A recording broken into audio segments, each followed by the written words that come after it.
जय श्री कृष्णा। कल परशुराम को स्वप्न में शुभ शकुन दिख रहे थे और वो बड़े प्रसन्न थे क्योंकि उन्हें आभास हो चुका था कि जिस युद्ध के लिए वो जा रहे हैं उसमें उनकी विजय जरूर होगी। इससे आगे नारायण कहते हैं कि हे नारद, उसके बाद भृंगुवंशी परशुराम ने प्रातःकालिक नित्य कर्म समाप्त करके भाई बंधुओं के साथ परामर्श किया और कार्तवीर्य के आश्रम पर एक दूत को भेज दिया। उस दूत ने शीघ्र ही जाकर राजा धीराज कार्तवीर्य से कहा।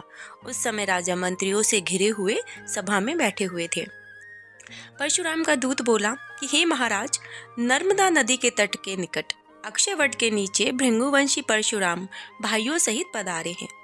वे 21 बार पृथ्वी को राजाओं से शून्य करेंगे। अतः आप चलिए या अपने भाई बंधुओं के साथ युद्ध कीजिए। अब इतना कहकर परशुराम का दूत उनके पास से लौट गया। इधर राजा कवच धारण करके रण यात्रा के लिए उद्यत हुआ। तब महारानी मनोरमा ने अपने प्राणपति को युद्ध में जाने के लिए उद्यत देख उन्हें रोक दिया और अपने पास बैठा लिया।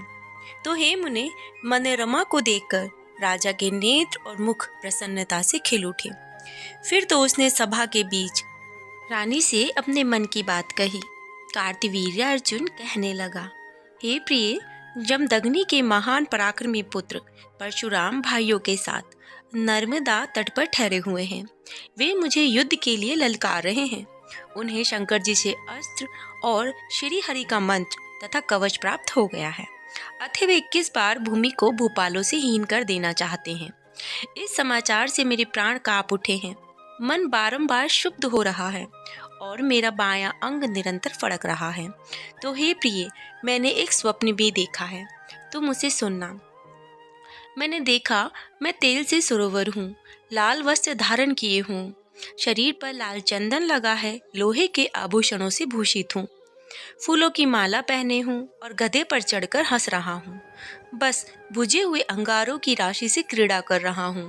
पतिव्रते, पृथ्वी पर बहुत सारे पुष्प बिखरे हुए हैं और वह राग से आच्छादित हो रहे हैं। आकाश चंद्रमा और सूर्य से रहित होकर संध्याकालीन लालिमा में व्याप्त हो गया है। मैंने एक विधवा स्त्री को देखा जो लाल वस्त्र पहने हुए थी, केश खुले हुए थे, नाक कट सी गई थी और वह अट्टहास करती हुई नाच रही थी। महारानी, मैंने एक चिता देखी जिस पर बाण बिछे हुए थे और अग्नि से रहित और भस्म से संयुक्त थी। फिर आग की वर्षा, रक्त की वर्षा, अंगारों की वर्षा होते हुए देखा। पृथ्वी पके हुए ताड़ के फलों से आच्छादित और हड्डियों से संयुक्त थी। फिर खोपड़ियों की ढेरी दिख पड़ी जो कटे हुए बालों और नखों से युक्त थी। फिर अंत के समय नमक का पहाड़, कीड़ियों की ढेरी, कोड़ियों की ढेरी और धूल, तेल की कंदराएं दृष्टिगोचर हुई। फिर फूलों से लदे हुए अशोक और करवीर के वृक्ष मुझे दिख पड़े। वहीं ताड़ के वृक्ष भी दिख रहे थे जिनमें फल लगे हुए थे और पटापट गिर रहे थे। यह भी मैंने देखा कि मेरे हाथ से भरा हुआ कलश गिर पड़ा और वह चकनाचूर हो गया। आकाश से चंद्रमंडल गिर रहा है। पुनः आकाश से भूतल पर गिरते हुए सूर्य मंडल को तथा उल्कापात को, धूमकेतु को और सूर्य चंद्रमा के ग्रहण को मैंने देखा। हे देवी, फिर एक ऐसे भयानक पुरुष को सामने आते हुए देखा जिसका आकार बेडोल था, मुख विकराल था और जिसके शरीर पर वस्त्र ही नहीं थे। रात में मैंने यह भी देखा कि एक 12 वर्ष की अवस्था वाली युवती जो वस्त्र और आभूषणों से सुसज्जित थी, रुष्ट होकर मेरे घर से बाहर जा रही है और जाते समय कह रही है कि हे राजेंद्र, आप शोकपूर्ण चित्त से बोलते हैं, अतः मैं आपके घर से वन को चली जाऊंगी। इसके लिए मुझे आप आज्ञा दीजिए। मैंने देखा कि कुछ ब्राह्मण, सन्यासी और गुरु मुझे श्राप दे रहे हैं और दीवार पर चित्रित पुत्तिकलाएं नाच रही हैं। रात को मैंने देखा कि हे देवी, कीटों, कौवों और भैंसों का समूह मुझे पीड़ा पहुंचा रहा है। हे महारानी, मैंने तेली के द्वारा घुमाया हुआ कोलू, पासधारी दिगंबरों को देखा है। मैंने साथ में देखा कि मेरे घर में परम आनंददायक विवाह उत्सव चल रहा था जिसमें सभी गायक गीत गा रहे हैं, नाच रहे हैं। रात में खींचातानी में वो लोग रमण कर रहे हैं और फिर परस्पर युद्ध करने लगे। कौवे और कुत्ते परस्पर लड़ रहे हैं। रात में मोटक, पिंड, शवयुक्त शमशान, लाल वस्त्र, सफेद वस्त्र मुझे दिखे। तो हे शोभने, मैंने देखा कि एक विधवा स्त्री जो काले रंग की है, काला वस्त्र पहने हुए थी, जिसके बाल खुले हुए थे, नंगी होकर मेरा आलिंगन कर रही हैं। हे प्रिय, नाई मेरे सिर तथा दाढ़ी के बाल छील रहा है और वक्षस्थल पर नखों को खरोच रहा है। रात में मैंने ऐसा भी देखा है, पादुका, चमड़े की रस्सियों की बहुत बड़ी राशि और कुम्हार चाक को भूमि पर घूमते हुए देखा। रात में मैंने देखा कि आंधी ने एक सूखे पेड़ को झंझोक कर उखाड़ दिया है और वह वृक्ष पुनः उठकर खड़ा हो गया है तथा बिना सिर का धड़ चक्कर काट रहा है। तो हे श्रेष्ठे, एक गुथी हुई मुंडकों की माला जिसमें अत्यंत भयंकर दांत दिख रहे थे, जिसे आंधी ने चूर चूर कर दिया था, मुझे दिख पड़ा। रात में मैंने यह भी देखा कि झुंड के झुंड भूत प्रेत जिनके बाल खुले हुए हैं और जो मुख से आग उगल रहे हैं, मुझे भयंकर भयभीत कर रहे हैं। रात में मैंने जला हुआ जीव, झुलसा हुआ वृक्ष, व्याधिग्रस्त मनुष्य और अंगहीन शूद्र को देखा है। रात में मैंने यह भी देखा कि सहसा घर, पर्वत और वृक्ष गिर रहे हैं तथा बारंबार वज्रपात हो रहा है। रात में घर घर में कुत्ते और सियार निश्चिंत रूप से बारंबार रो रहे हैं। मुझे यह भी दिखाई पड़ा कि मैंने एक पुरुष को देखा जो दिगंबर था, जिसके बाल बिखरे हुए थे और जो नीचे मस्तक तथा पैर ऊपर करके पृथ्वी पर घूम रहा था। उसकी आकृति और बोली विकृत थी। फिर प्रातः ग्राम के आदि देवताओं का रुदन सुन करके मैं जाग गया। तो देवी, अब तुम मुझे बतलाओ, इसका क्या उपाय है? राजा की बात सुनकर के मनोरमा का हृदय दुखी हो गया और वह रोती हुई राजा अधिराज कार्तवीर्य से गदगद वाणी में बोली। मनोरमा ने कहा, हे नाथ, आप रमण करने वालों में उत्तम, समस्त महिपालों में श्रेष्ठ और मुझे प्राणों से भी अधिक प्रिय हैं। हे प्राणेश्वर, मेरा शुभ कारक वचन आप सुनिए। जब दग्नि नंदन महाबली भगवान परशुराम नारायण के अंश हैं, ये सृष्टि का संहार करने वाले जगदीश्वर शिव के शिष्य हैं, जिसकी ऐसी प्रतिज्ञा है कि मैं 21 बार पृथ्वी को भूपाल से शून्य कर दूंगा। उनके साथ आप युद्ध मत कीजिए।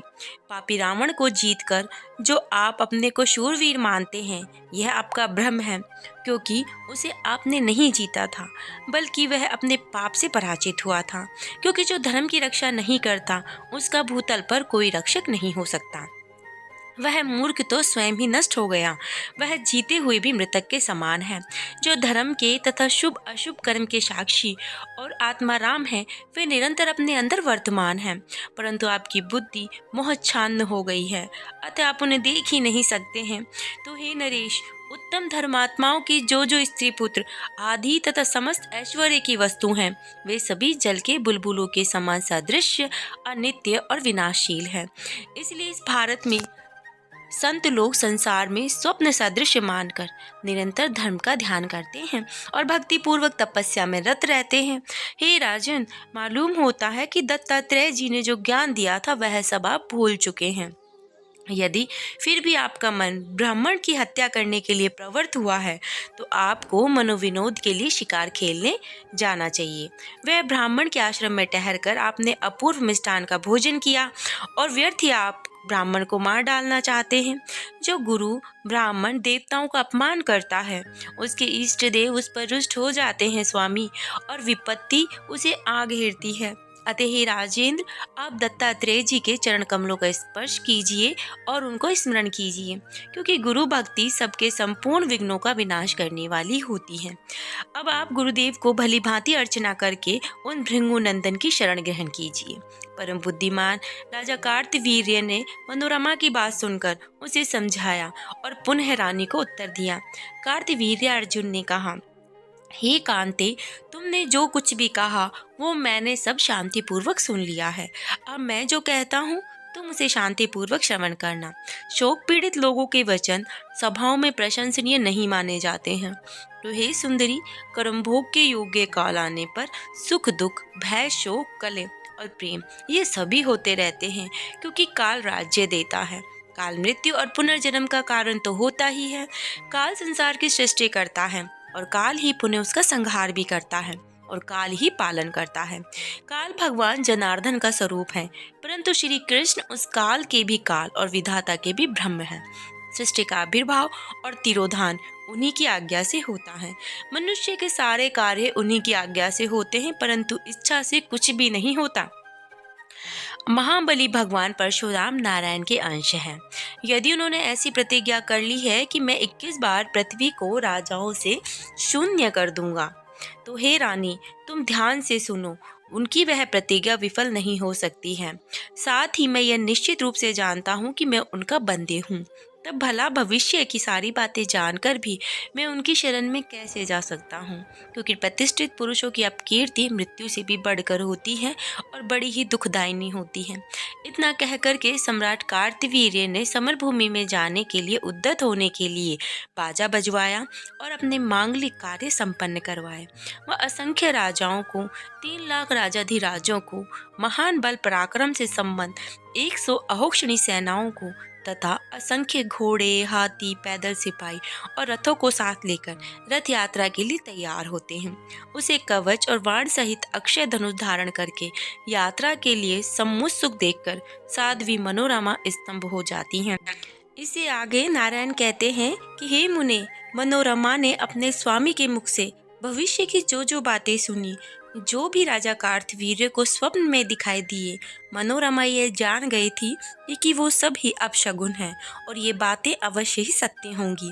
अतः उसने उसी क्षण अपने प्राणनाथ को अपनी छाती से लगा लिया और पुत्र पांडवों तथा अपने भृत्यों को आगे करके वह भगवतोच्चारण का ध्यान करने लगी। फिर योग के द्वारा षटचक्र का भेदन करके वायु को मूर्धा में स्थापित किया। इस प्रकार से वह सब कृत्य करने लगी जिससे कि उसके पति का बुरा नहीं हो, और राजा के जाने के बाद वह फूट फूट कर रोने लगी। कल जो है कार्तवीर्य परशुराम का युद्ध होगा, और जो युद्ध की यात्रा के समय जाते हैं या फिर कहीं भी बाहर जाते हैं, उसमें जो अपशगुन दिखाई देते हैं, उस प्रकार के अपशगुन राजा को दिखाई देना। तो कल के वीडियो में हम इस प्रकार के अपशगुन को जानेंगे। अब 2 वीडियो में हमने जाना कि स्वप्न में जो हमें शुभ और अपशगुन दिखाई देते हैं वो किस प्रकार के हमें संकेत देते हैं। उम्मीद करती हूँ आपको कथा पसंद आ रही होगी। कल का वीडियो अवश्य देखना, उसमें नारायण के द्वारा शिव के कवच का भी वर्णन किया जाएगा। जय श्री कृष्णा, राधे राधे, और हरि भजन करते रहें।